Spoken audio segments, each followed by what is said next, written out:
حضرت عمر رضی اللہ تعالیٰ عنہ کا عہد خلافت ہے، بیت المقدس کا محاصرہ کیا گیا، فصیل بڑی اونچی، شہر اندر سے سیلف سفیشینٹ، حملے کا راستہ کوئی نہیں، محاصرہ طول کھینچ رہا ہے لیکن ان کے پاس رسد بھی موجود ہے، پانی بھی موجود ہے، وہ دروازے بند کر کے بیٹھے ہوئے ہیں۔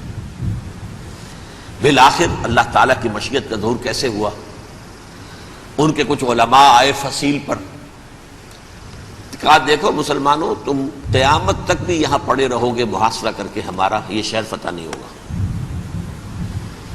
ہاں، ایک درویش بادشاہ کے ہاتھوں یہ شہر فتح ہونا ہے، لیکن تمہارے اندر ہمیں وہ نظر نہیں آ رہا۔ ابو عبیدہ بن الجراح رضی اللہ تعالی عنہ، امین هذه الامہ، ان کا فوراً ذہن گیا، وہ درویش بادشاہ مدینے میں بیٹھا ہوا ہے، عمر رضی اللہ تعالی۔ اب ایک اور عمر بھی ہے جو قندھار میں بیٹھا ہے، نقشہ وہی ہے، سادگی کی حد تک نقشہ وہی، بالکل وہی، اپنی آنکھوں سے دیکھا ہے، وہی سادگی۔ عمر اول، عمر ثانی تھے عمر بن عبدالعزیز۔ اب ایک اللہ کے فضل سے اللہ تعالیٰ ایدہ اللہ بنصرتہ، اللہ تعالیٰ ان کی نصرت فرمائے، دشمنوں کو ان کے مقابلے میں نیست و نابود کرے۔ انہوں نے ریکویسٹ بھیج دی کہ حضور تشریف لائیے، یہ شہر فتح ہو جائے گا۔ وہ ہے سفر تاریخی، اتنا طویل سفر، تقریباً 700 میل، ایک اونٹ، ایک خادم، ایک منزل پہ امیر المومنین اوپر بیٹھے، خادم آگے چل رہا ہے، اگلی منزل پہ خادم اوپر بیٹھا ہے، امیر المومنین آگے جا رہے ہیں۔ اور جب پہنچے ہیں تو وہ باری تھی خادم کی، انہوں نے ہاتھ جوڑ دیے، حضور خدا کے لیے تم کیا کہیں گے لوگ، وہ میرا برا حال کر دیں گے، تمہیں شرم نہیں آئی؟ امیر المومنین پیدل آگے چل رہے ہیں نکیل پکڑ کر، اور تم بیٹھے ہو اوپر براجمان ہو۔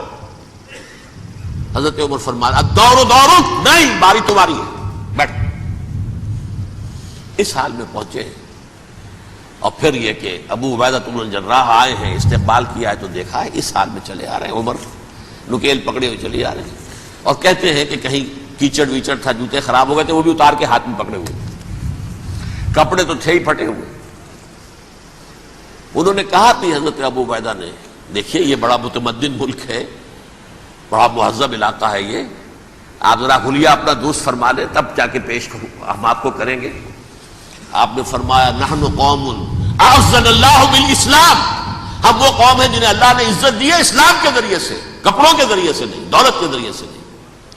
اسی حال میں گئے ہیں، اوپر سے انہوں نے کھڑے ہو کر نشانیاں دیکھی ہیں، اپنی کتابیں کھولی، ہاں یہ وہی ہے، اچھا لو جی سرنڈر، شہر تمہارے ہاتھ میں۔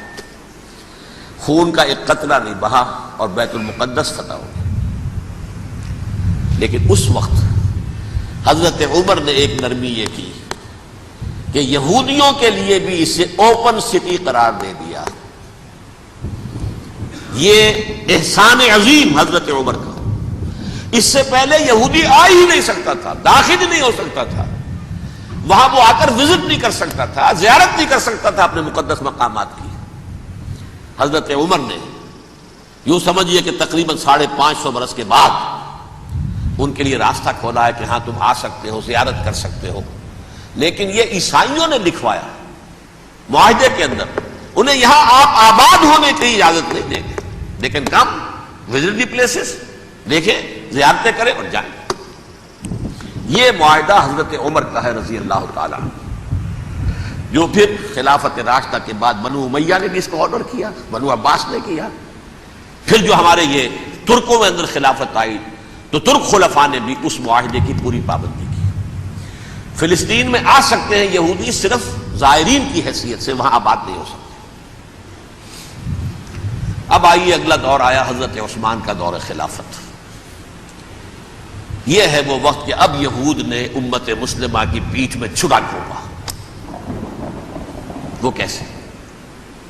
ایک یہودی عبداللہ ابن سبا اسلام کا لبادہ اوڑھ کر آ گیا، معاشرے کا جائزہ لے لیا، ان میں بنو ہاشم اور بنو امیہ میں جو پرانی کشاکش تھی اس کے کچھ نہ کچھ جراثیم باقی ہیں، اگر ان کو ذرا بھڑکا دے تو مسلمانوں میں انتشار پیدا ہو جائے۔ کہا یہ عثمان کون ہے؟ یہ تو بنو امیہ میں سے ہے، یہ حق تو بنو ہاشم کا ہے، خلافت ان کے پاس ہونی چاہیے، محمد کے تو رشتہ دار وہ ہے صلی اللہ علیہ وسلم۔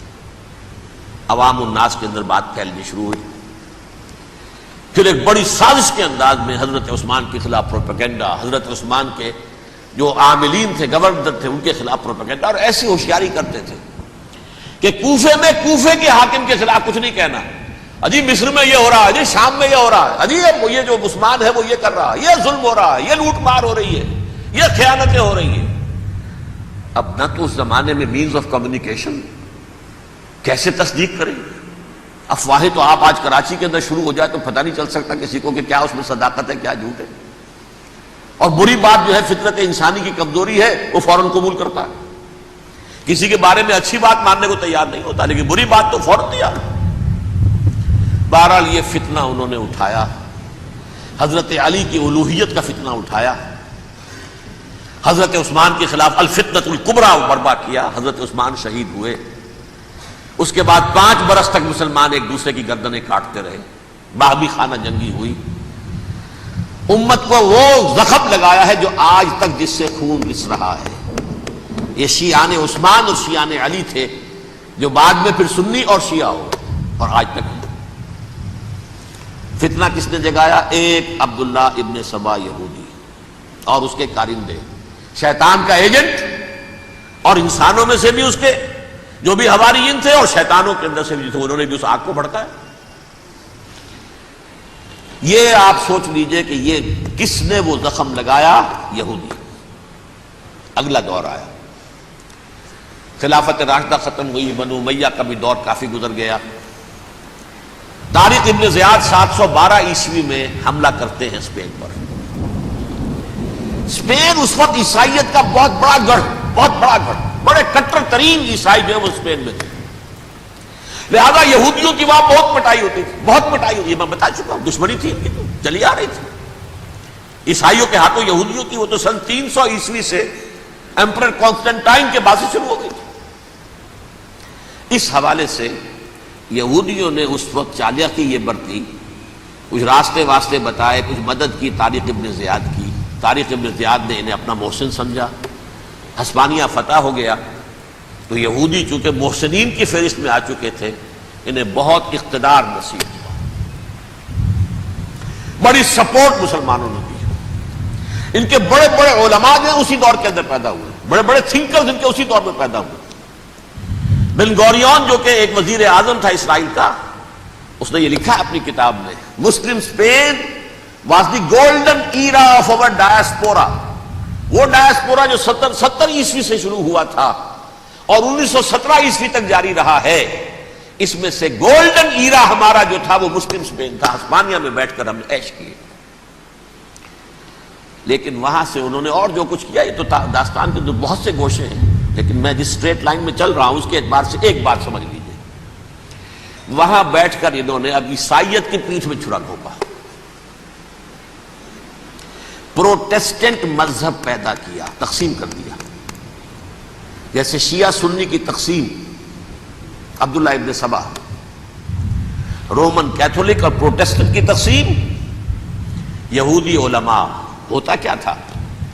ہسپانیہ کی یونیورسٹیاں ہیں، کارڈووا میں ہے، ٹولیڈو میں ہے، گریناڈا میں ہے، غرناطہ، قرطبہ، تولیتلا، اور وہاں آتے تھے لوگ، فرانس سے چلے آ رہے ہیں نوجوان پڑھنے کے لیے، جرمنی سے چلے آ رہے ہیں، اٹلی سے چلے آ رہے ہیں، 3 ہی ملک قریب ترین پڑھتے ہیں سینٹرل جو یورپ کے ہیں۔ یہاں پر جو ہے وہ اسلام جو نور پھیلا رہا تھا اس سے بھی مستفیض ہوئے، جہالت کے جو ہے پردے ان کے وہ چھٹے، اس کے ساتھ ہی وہ یہودی وہاں ان کے اندر جو جراثیم داخل کر رہے تھے وہ اس عیسائیت کے خلاف بغاوت تھے جو اس وقت دنیا میں